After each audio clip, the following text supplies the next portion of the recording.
Here we go. We're kicking it off. Mission, vision, values, beliefs, perspectives. There's going to be a common theme throughout this morning. Oh, what's up, Trip Tie? There seems to be a common theme, or there will be a common theme throughout this morning. Okay. Reason being, Friday, November 11th is Veterans Day. Okay. I think it's no surprise, and I've talked about this many times before. Thank you for your service. And for many of you who've served in law enforcement or are veterans, I have done a lot of research and studying as it relates to military leadership, ways in which they run the organizations, so on and so forth. And I had an interesting opportunity last week. Myself, Katie Falk, Maureen, Molly Gallagher, and a few others had an opportunity to have dinner with a Navy SEAL. And in our conversations at dinner and through his speech, one of the things that struck me that I always thought I knew, but I thought was really relevant, was he spent 10 years in the Navy SEALs. And in the 10 years he spent in the Navy SEALs, he's probably worked with 40 or 50 or 60 different Navy SEALs. And he looked across that group and he showed pictures. And he said, that guy is the CEO of a Fortune 500 company. Those two people are US senators. This person runs basically at the executive level within the FBI. This guy is in the Secret Service.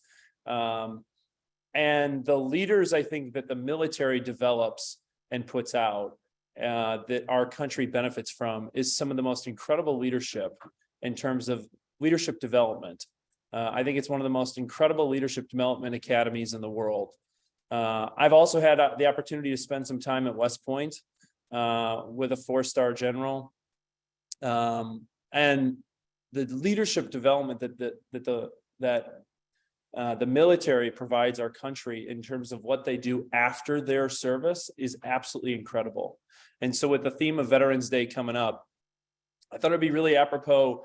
I'm going to hone in on 10 principles that I wanted to share with the group from quite possibly one of my favorite books of all time. And it's all around 10 lessons of extreme ownership. Okay. And as we look down the current market of the moment of what's coming down the pike, right? I thought, all right, Veterans Day is on Friday. We have a lot to learn from the premier leadership development academy in the world, which I think is the US military. But I wanted to start because I want to back up real quick because I forgot this was first. In our conversation last week at dinner with the US Navy SEAL, Bill Berriens, he's a Whitefish Bay guy. And now ironically, he's the CEO of a very large manufacturing company. And Bill said this, he kicked off a speech with everything that's going on in the world. He said this, the only easy day was yesterday. Okay, the only easy day was yesterday.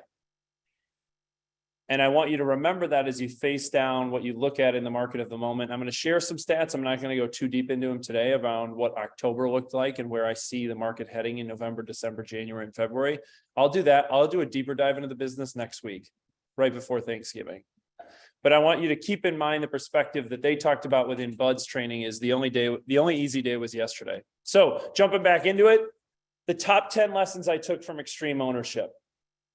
And it's going to talk a lot about leadership. It's going to talk a lot around leadership, but it also, I think it's very applicable in terms of, the way in which you lead your spouse, the way in which you lead your kids, the way in which you lead your real estate team, the way in which you lead the rest of your team, whether it's title, mortgage, this, that, and the other. Everybody is leading something within this business, whether it's leading your clients.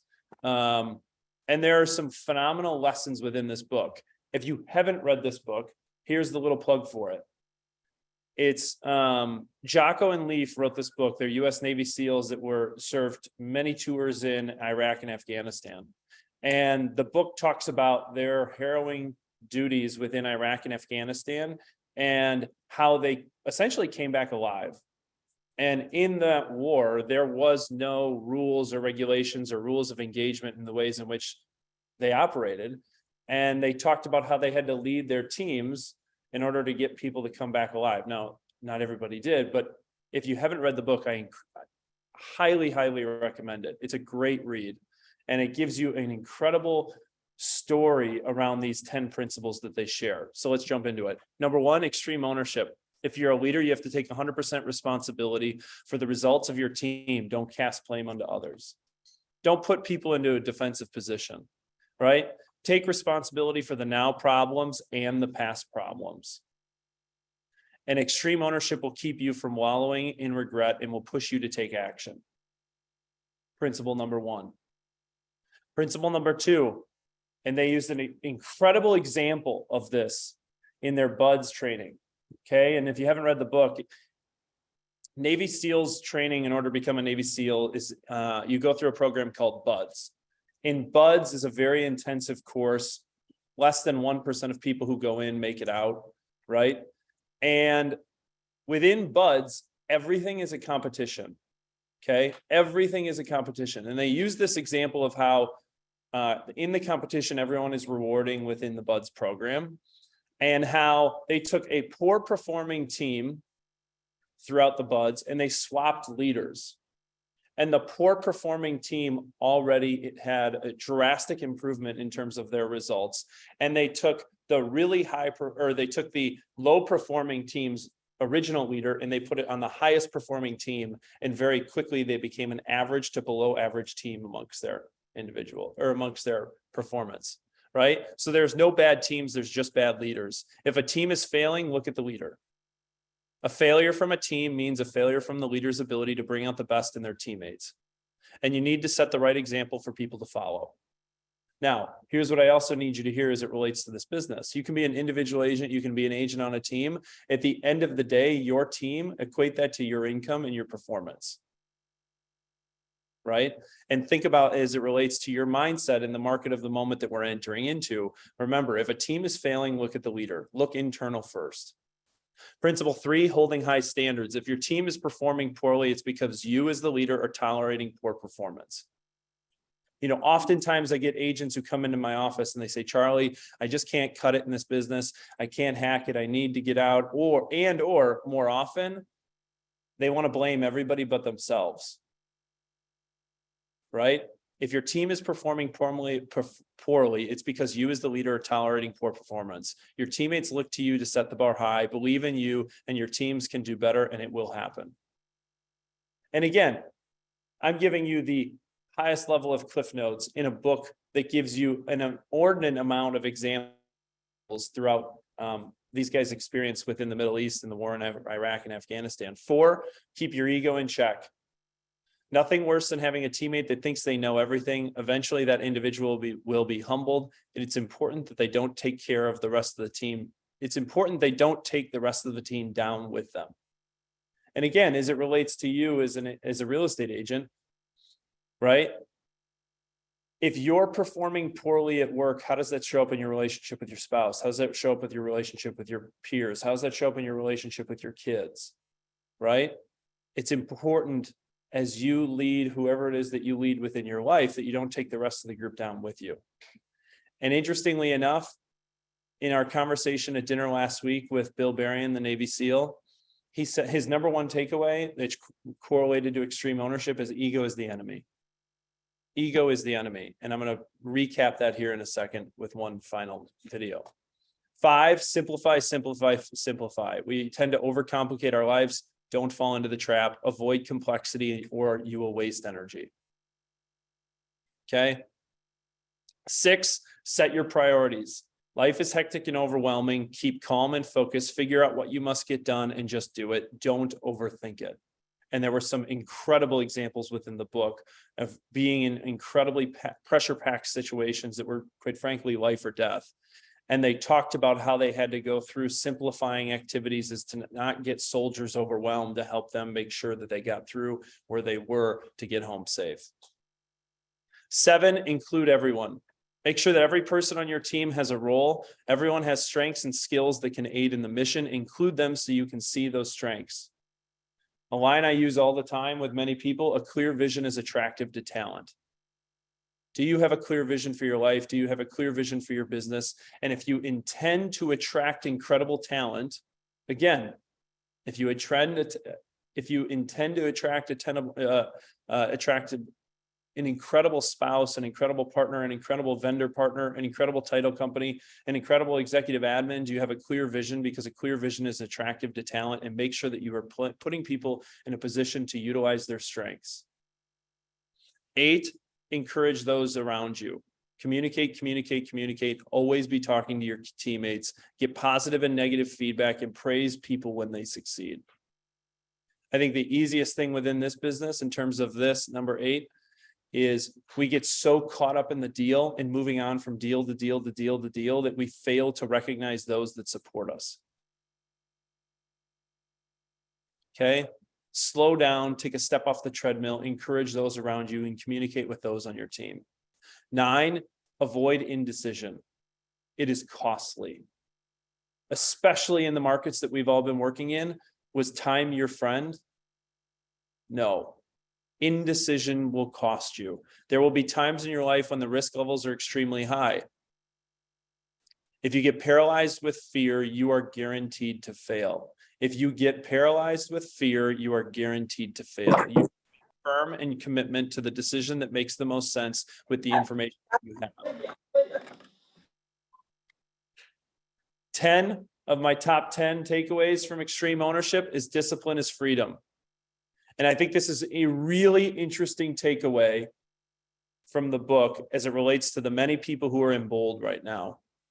Okay, discipline is freedom. Why? I'm going to correlate this to something else.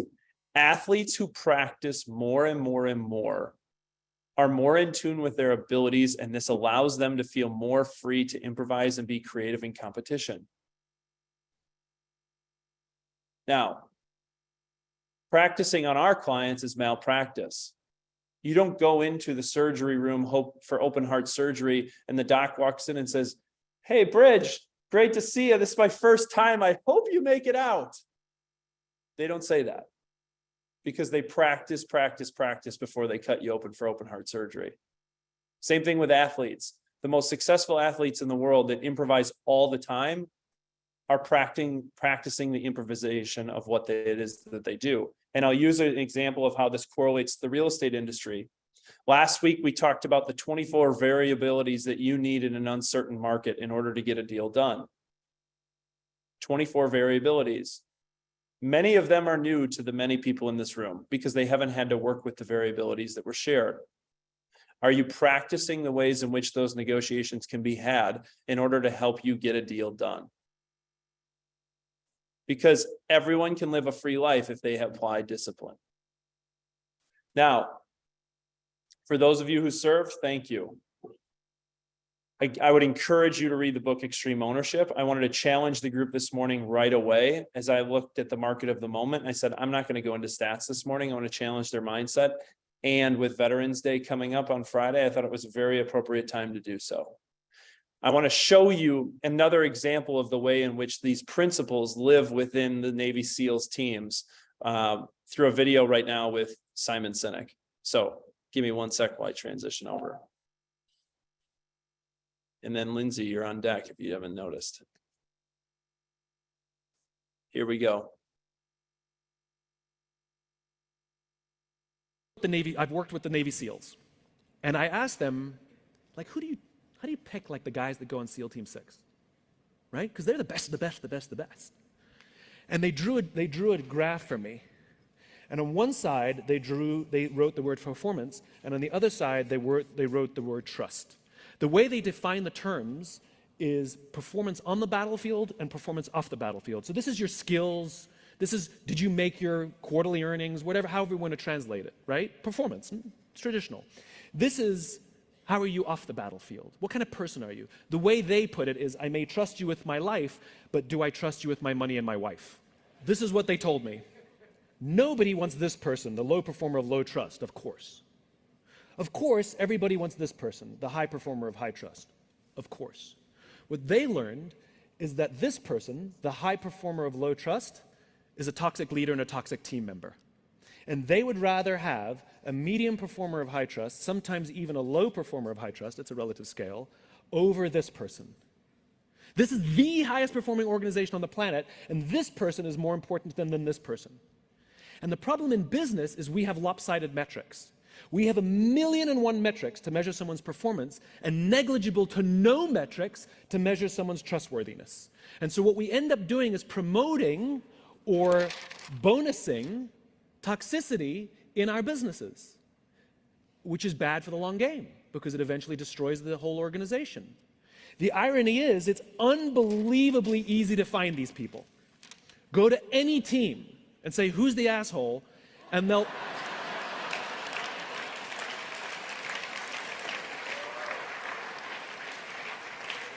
they will all point to the same person. Equally, if you go to any team and say, who do you trust more than anybody else? Who's always got your back? And when the chips are down, they will be there with you. They will also all point to the same person. It's the best gifted natural leader who's creating an environment for everybody else to succeed, and they may not be your most individual highest performer. But that person, you better keep them on your team.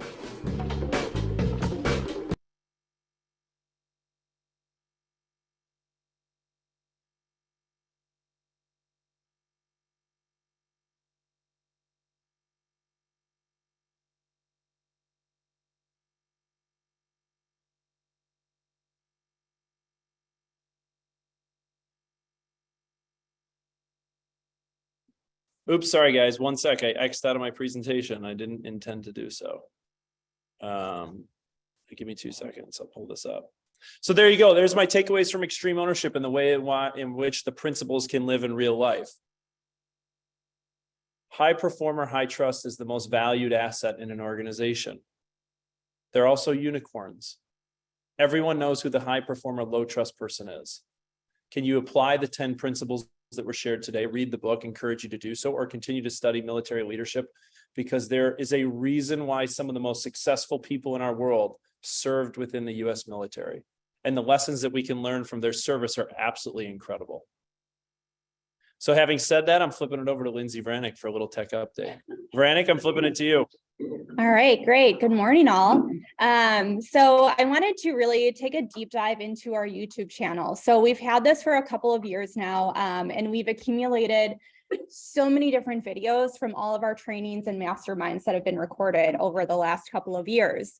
And so I just want to remind everybody about the fact that these are all in here in one spot.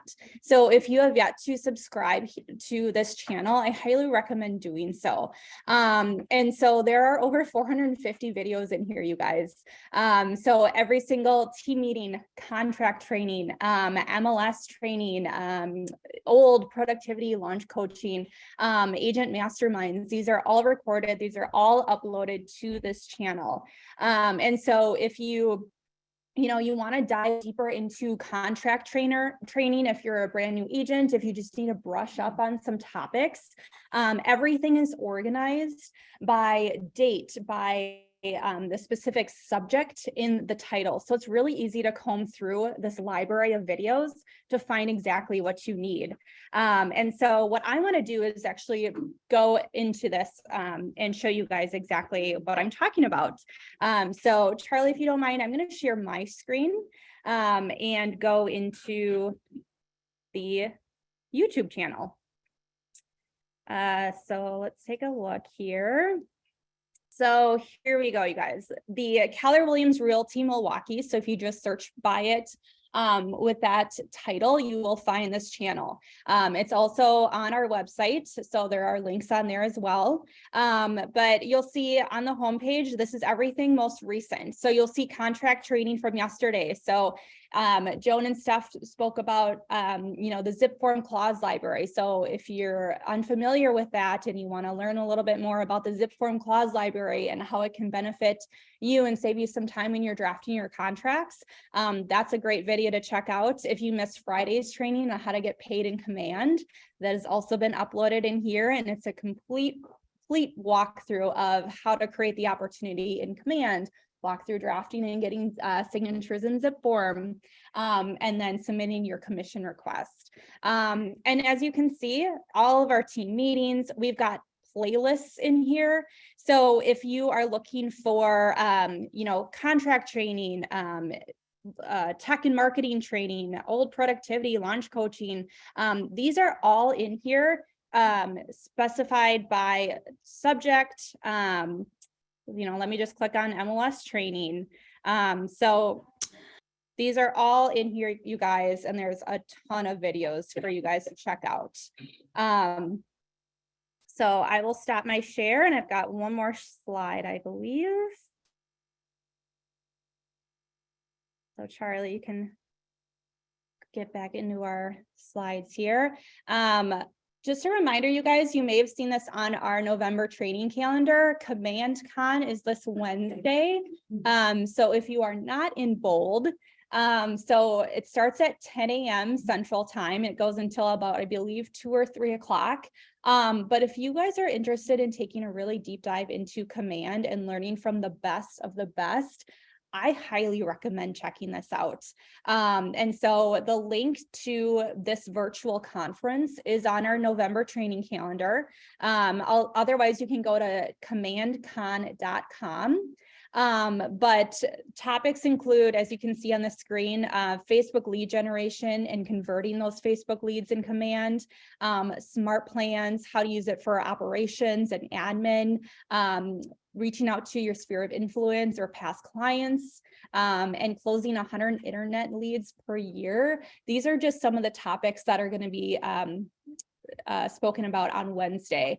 And you'll also hear from a lot of really great KW leaders like Jason Abrams, who's the head of industry for Keller Williams, Mark King, the KW president, and Chris Cox, as well as some other KW associates and agents who are either running a big team or individual agents who are highly successful in using Command. So again, this is this Wednesday at 10 a.m. Central Time. So again, commandcon.com if you want to go in and register and add this to your calendar. Otherwise, it is linked on our November training calendar.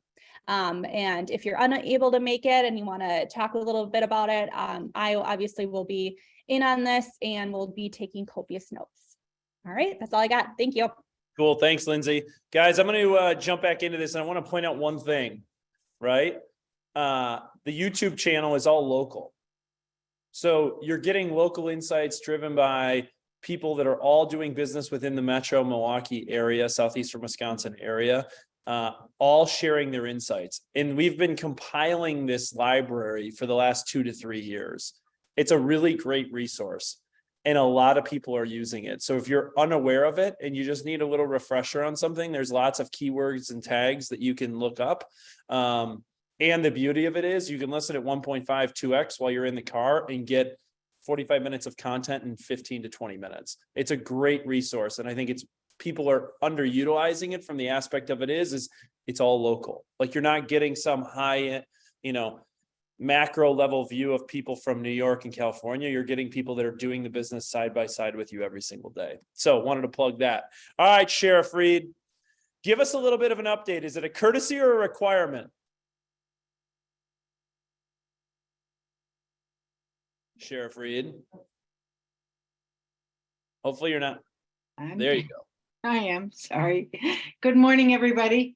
As we said in the past, these topics during team meeting are things that have been happening.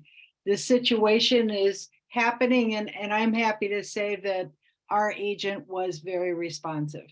But it's something that I want to just bring up again so that you all remember what your duties are in contract, and especially communication with the other agents, as well as our clients on both the buyer and seller side.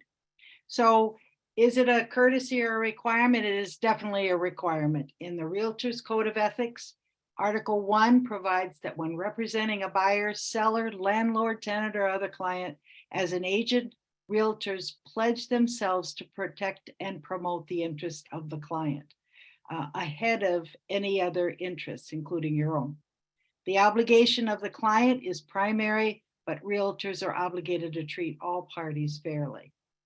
So to that end, Standard of Practice 1 through 6 requires submission of offers and counter offers objectively and as quickly as possible. Realtors transmit all offers and counter offers objectively to the seller or landlord as quickly as possible for the owner's decision, regardless of the offer, which means don't prioritize, don't stack offers waiting to present. They all have to be delivered objectively and quickly. And to that, even more so, it is also in our license law. So it's not just code of ethics. It is also a license law that licensees shall promptly inform their clients and customers whether the other party has accepted, rejected, or countered their written proposal. This is drilling down to the real point. The bottom line of an offer to purchase, if the seller is not accepting it, there is a line for initial if the seller rejects this offer or counters this offer. Too many times, and I'm saying here and around the real estate world, too many times that last line is ignored or forgotten and not initialed as a rejection or a counter. When we were in the throes of 20 offers on a property, the listing agent was throwing their hands up and saying, I can't reject every one of these. I've got so many, I've got to deal with the offer on the table. And then I would get calls from the co-broke saying, I need this, they didn't send this, and then a little dust up would occur. So that has calmed down because we're not getting so many offers, but even if we get 2 offers on the table, even if we just get 1 offer and the seller wants to counter it or wants to reject it, you are required to have the client, your seller, initial that rejection or counter. And immediately provide that written statement to the other party's firm. That includes the date and time. So if the other agent, and this has happened many times, really doubts whether their offer was presented, and I hear that, they're saying, I don't think they even presented my offer. You must, it is a requirement, give a written proposal to the exact date and time that their offer was presented to their client. And that goes for counter offers as well as the original offer. A licensee shall immediately provide a written statement to the other party's firm that includes the date and time when the written proposal was rejected or had expired without acceptance, when such a statement is requested by the party. So if they request that evidence, we must, it is a requirement in license law to respond with date and time of presentation. Okay, the next one. They're saying that parties and their agents have a right to know. Of course they do. It's their money and the agent's responsibility. They happen to know when they were presented and were they presented. If the seller owner will not initial the offer, and we've had some instances of that, they said, I'm done with those people, I'm not going to sign anything. If the seller owner will not initial the offer, other proposals to indicate rejected or countered, the Code of Ethics license law required affirmation that the proposal was submitted to the offer. So the agent has to step up and give affirmation that the proposal was submitted.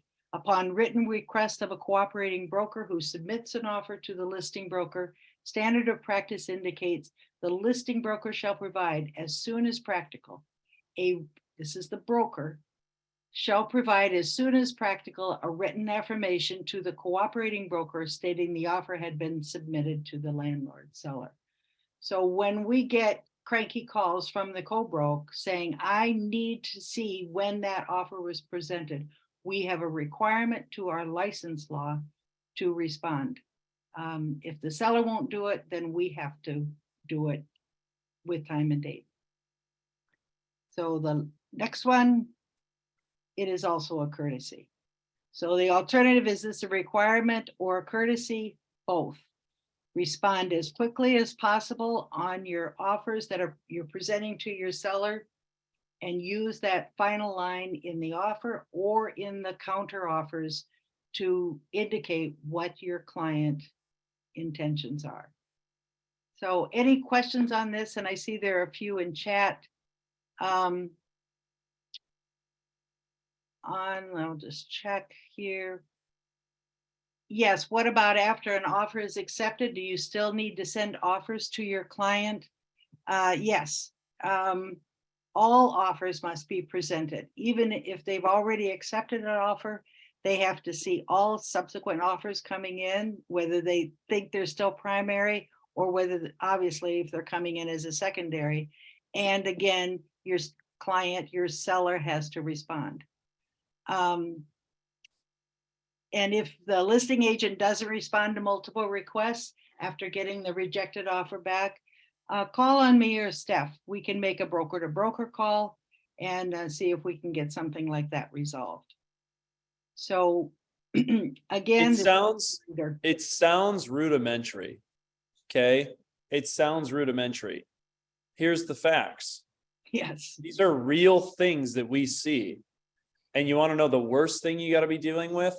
Defending any sort of perceived violation that you made a subjective decision to put one offer in front of another.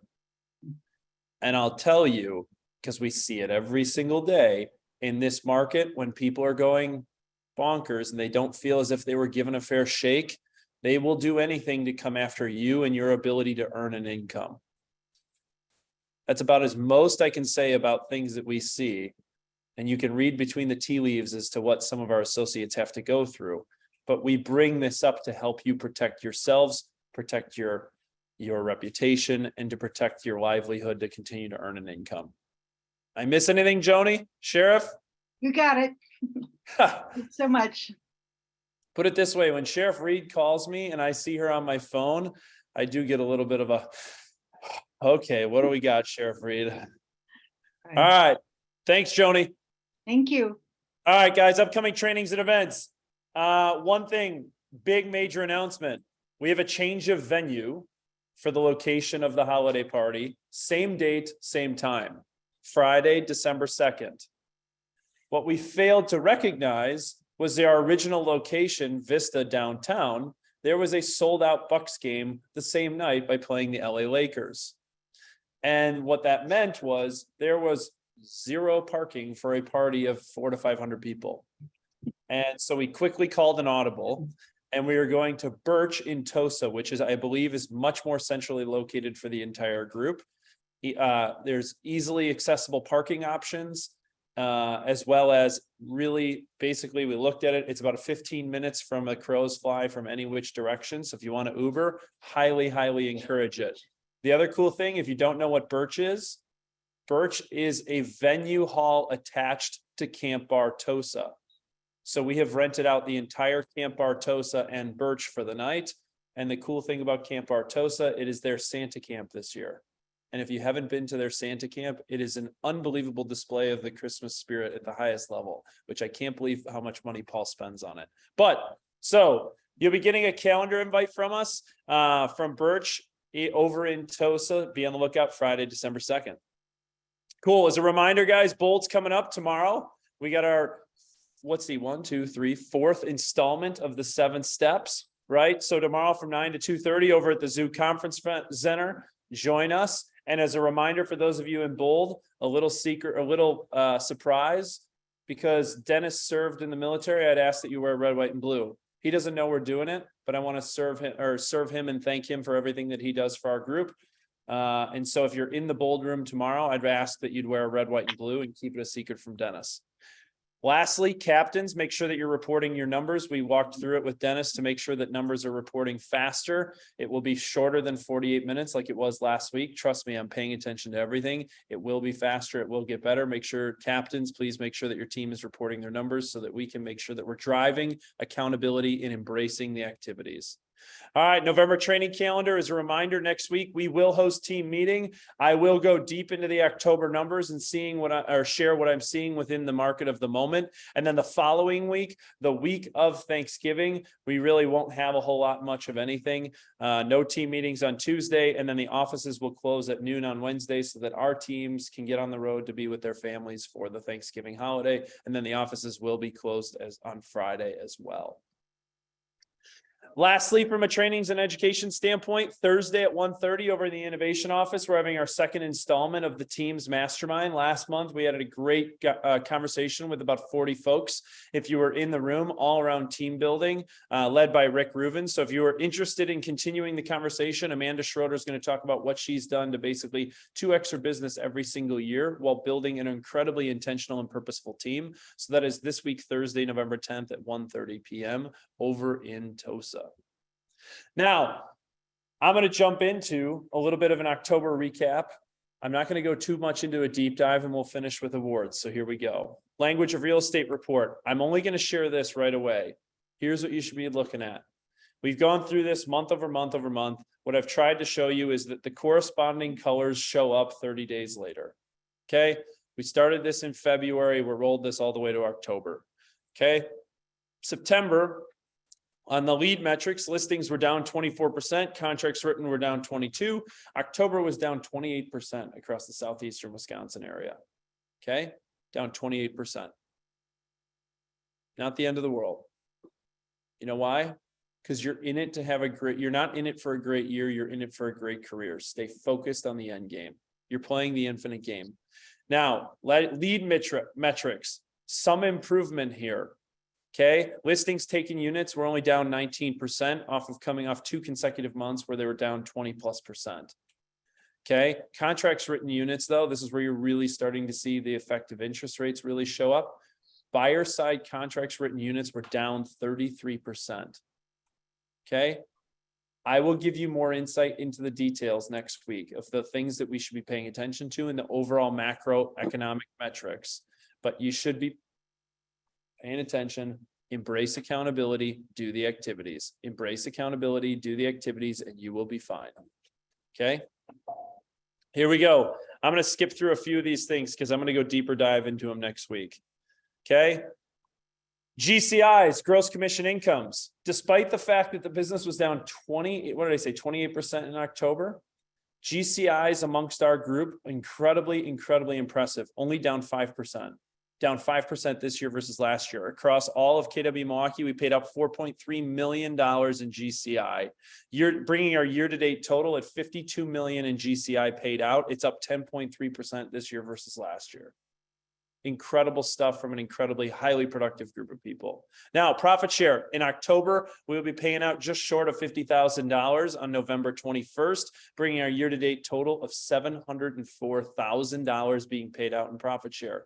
Again, the money's getting paid to someone. People are choosing to participate, or they're choosing not to participate. Totally your call. If you want to learn more about profit share, would love to have the conversation with you. All right, here we go. October and year-to-date results. This is my favorite part because a lot of people have had a lot of success, and they're doing it despite the headwinds of the industry. Okay. So, $1 Million Month Club. Big shout out to Abby Wall, Schroeder, Schweppe, Ty, Shaw, Doreen Drummel, Liz Mitchke, Jill Fink, Molitor, Newbie, Eaglehoff, Casey Lopez, Katie Falk, KG Sells, Kristen Stahulik, Lauren Foy, Marcus Auerbach, Martha Ola, Megan Stahle, Melissa Bradley, Michelle Schneider, Rick Reuven, Tracy Lukic, and Sarah Oberbrunner for $1 Million Month in the month of October. Next up, Home Run Club. To me, this is the most important club. Okay. Why? Because you took one listing taken, you're dealing with one contract written on the buyer side, and you had one contract close. It means you got paid and you're going to continue to get paid throughout the holiday season. Big shout out to a big group here in the month of October who had a home run club. Next up, GCI earned for agents on teams. Again, it's really difficult for us to delineate who's doing what because the MLS data doesn't report it. So what do? We try and recognize those on teams by pulling GCIs of what we've paid out. Here's the top 10 for agents on teams so far across KW Milwaukee. Janine Werner, Martha Ola, Steph Minnick, Kathy Shaw, Megan Stahle, Katie Thomas, Ellen Pertel, Kathleen Rosenheimer, Steph Miller, Blake McKinney, Casey Lopez, Danielle Forrest, Dan Wild, Andrew, the Mayor Stillman, and Nancy Meeks, rounding out the top 10. Big shout out to them. Here we go. Increase in business volume percentage. So those that had a phenomenal October this year over last year, despite the fact that the business was down across the marketplace. Becky Thomas coming in at number 1, Tracy Lukic, Nancy True, Nancy Brennan, Judy Tanis, Natasha Meyer, Mike Moan, Gerardo, Turner Jacques, Shaquila Smith, Frank Cinto, Sierra Watson, Kendrick Taylor, Gene Jaskowski, and Coco Wallach.